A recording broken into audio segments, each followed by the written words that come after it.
Shalom. It's your brother Malcolm from Chicago GMS camp. I'd like to start off first by saying all praises, glory, and honor be unto Yahweh by Hashem Yahweh Shai. Double honors unto the apostles of GMS. And salutations to the Akim on the four corners of the earth that are doing this work in truth and sincerity.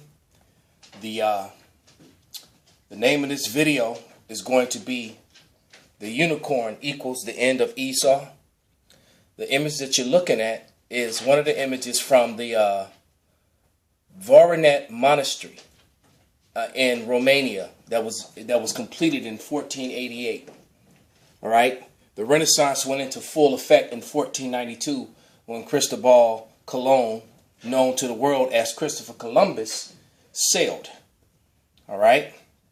Which you can connect the holiday of Thanksgiving directly to in so many words, because of through Cristobal Colon, the Edomites got dominion over the northern kingdom, over the Americas and the islands, and eventually the Native Americans, so-called, who are the biblical Gadites, and they give thanks for it. So thanks, so amongst us we call it Thanksgiving, okay? Because when you look up the real history, Thanksgiving is actually a very violent history. You can just go on YouTube and just put in the truth behind Thanksgiving and watch all the videos that pop up about all the murder, the deliberate murder and torture of the inhabitants of the land, and how the so-called white man, via the pilgrims and the explorers, or what they call them, the pilgrims, the things that they did. But anyway, let's go straight to the scripture about the unicorn,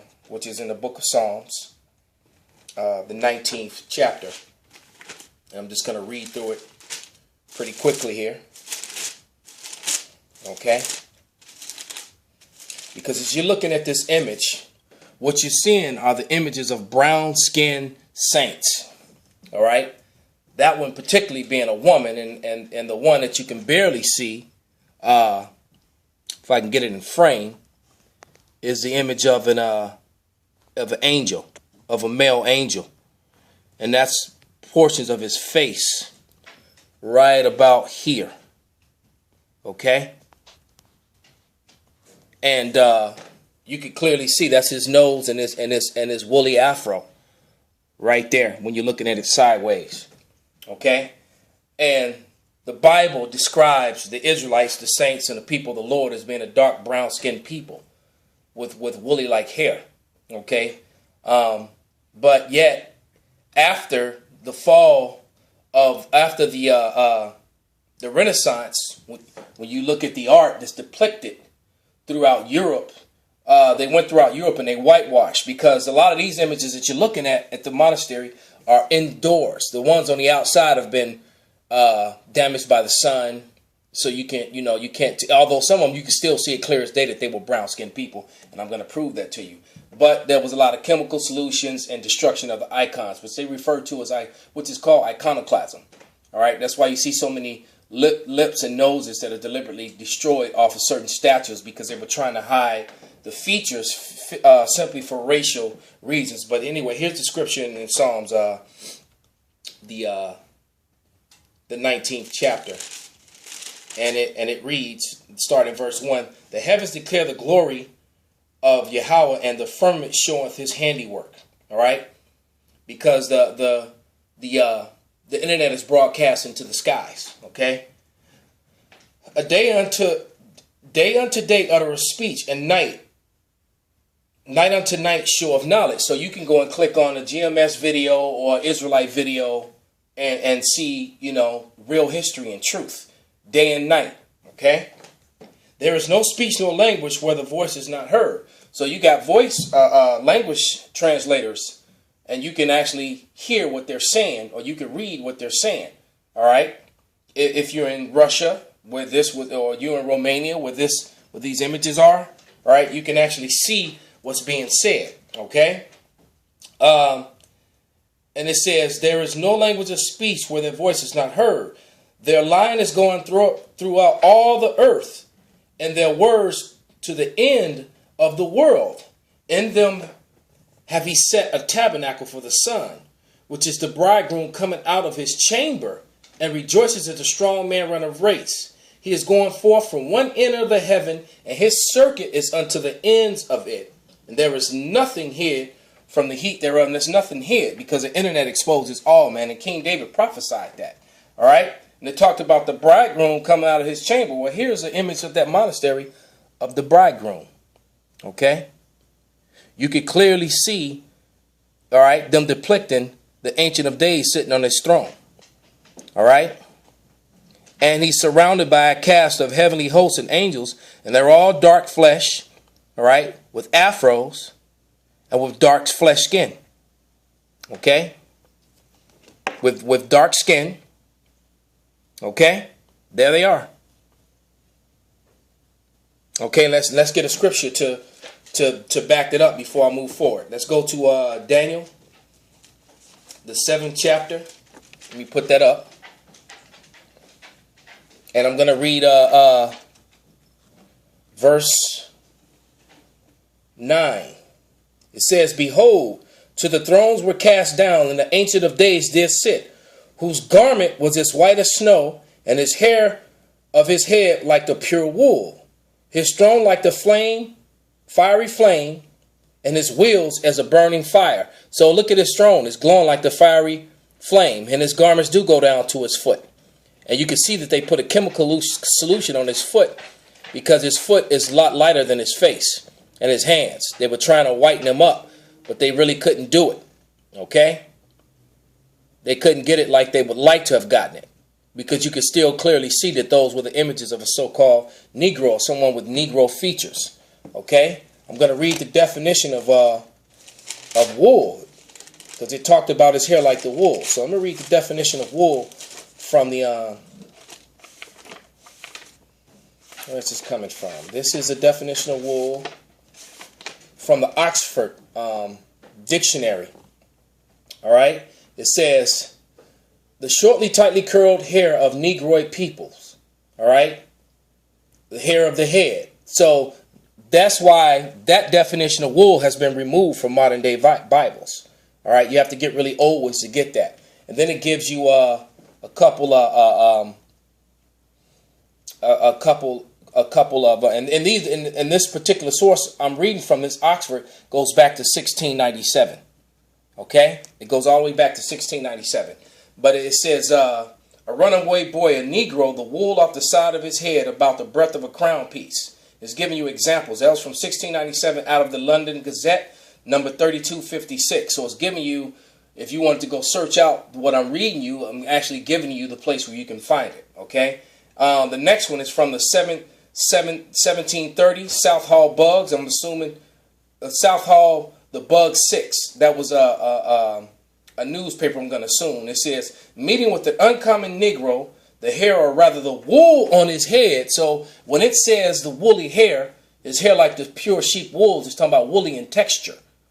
Okay, so what was meant to be an insult actually is an insult to those who poke fun of it. All right, which would be the so-called white man, who was Esau Edom. All right, it says the wool on his head, beard, and breast being white as snow. Sounds kind of like Revelation, which we're going to read, right, as I put that image back up.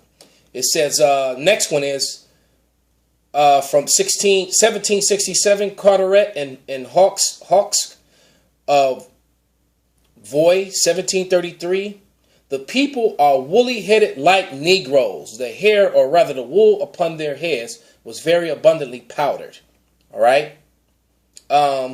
You know what? That's enough on that. That's more, but that's enough. But let's put that up once again. All right? So this art prior to the Renaissance matches up with biblical writings and what was prophesied and written in the most accurate history book ever written, which is the Bible. Okay? Here's another one depicting Adam and Eve. You can clearly see that they are not pale-fleshed people. First of them dressed, all right, on this side, with Eve and Adam eating after they talked to the snake. And then on this side, you see them now that they know that they're naked, which they drew it that way or painted it that way, but it didn't mean they're necessarily naked in the way that they're saying. They're saying that they were exposed, meaning that the Lord knew what they had done. Okay?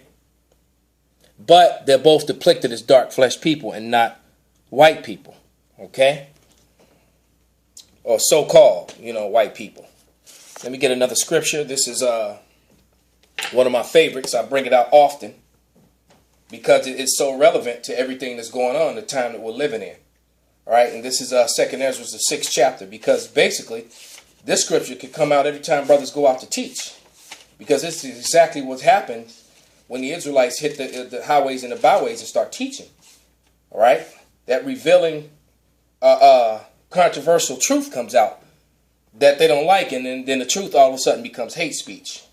Okay, this is 2nd Ezra 6, and start in verse 8. And he said unto me, from Abraham unto Isaac, when Jacob, wrong one. That's a good one though. No, I meant to read from 27 to 28. It says, for evil shall be put out and deceit shall be quenched. Okay, that's what we're witnessing. Okay, the deceit that Adam and Eve was white, because when you look at Renaissance or modern day art depicting these accounts, they always show them as Edomites, as so-called white people, red people, pale flesh people. Okay, so this deceit is being quenched. Verse 28, as faith it shall flourish, corruption shall be overcome, and the truth which have been so long without fruit shall be declared. We're declaring the truth here, man. All right, you can't get around this. Okay. Next scripture. I'm going to read Obadiah, 18th verse, because this one particular image is called the final judgment. And the final judgment is when Esau gets rounded up and destroyed and burned to death after they served their 1,000 years of slavery. That is the judgment which has been pronounced on them. And I'm just going to quite frankly just read that scripture. And there you see the angels, which they, either sun damaged because it's outside and the sun's shining on it, or they try to lighten it up. Because you see, this is the same as this. Okay? Once again, this is the same as this. All right? And what do you see? You see Edomites in chains, naked, the same way we were on those ships when we went into Egypt again, because this never happened to them. This is a future prophecy of what's going to happen to them. This is their future. All right? So it says, and the house of Jacob shall be a fire, and the house of Joseph a flame, and the house of Esau for stubble, and they shall kindle in them and devour them. And there shall not be any remaining of the house of Esau, for Yahweh has spoken it. All right? So there's going to be nothing left of the so-called white man. They are all going to get exterminated. Okay? When that day comes. All right? And let me go to Psalms 85 and 11. Okay? Because they have to pay for their crimes. And they live deliciously on earth at the pain, suffering, and enslavement of all the other nations, man. And mainly the children of Israel, the most important people. This is Psalms 85 and 11. Truth shall spring out of the earth. Okay? And righteousness shall look down from heaven. So the truth is springing out of the earth, because the earth is bringing forth the art and the artifacts that prove what we say to be true. And that the so-called white man is a liar and a deceiver, which is what devil means. Well, hence the word, we refer to them as the devil, because they will tell you in their cartoons and their movies and their books and their publications, they'll show you images of white Adam and Eve. All right? They'll take whole races and turn them white, like the Egyptians and the Philistines, just to cover up their lies, man. That's why people are so confused now. All right? But these sorts of exposés, are on the unicorn, man. All right? Which is the internet, which Esau thought would make him wealthy and powerful, but yet it's being used to expose him. All right? These insidious past history, of how through murder, robbery, and deceit, they gain the whole world, man. Okay? All right, so let me read Sirach 10 and 8, and we're done here, man. I'm going to go to Sirach, the 10th chapter, the 8th verse. All right? And it reads, because of unrighteous dealings, all right? Okay? Injuries and riches got by deceit. The kingdom is translated from one people to another. Right? So now, the final judgment, as you see Esau in chains going into slavery. All right? And then going to that final destruction in Obadiah, when there will be no more so-called white people left upon the face of the earth when the kingdom of heaven comes. Luke 19:27. You know, those that wish that I should not rule over them, bring them hither and slay them before me. Okay? That son of perdition has been revealed, you know, in Second Thessalonians, I believe it's Second Thessalonians, I think it's chapter 2, verse 7. I could be mistaken. But let me just look just to be, I'm not going to read it, but I just want to look just to make sure I said it right. So anyone wants to go and read that, that they'll be on point. You know, I want to make sure I'm on point with it. I believe that's Second Thessalonians. Now that I spoke on it, let me just check.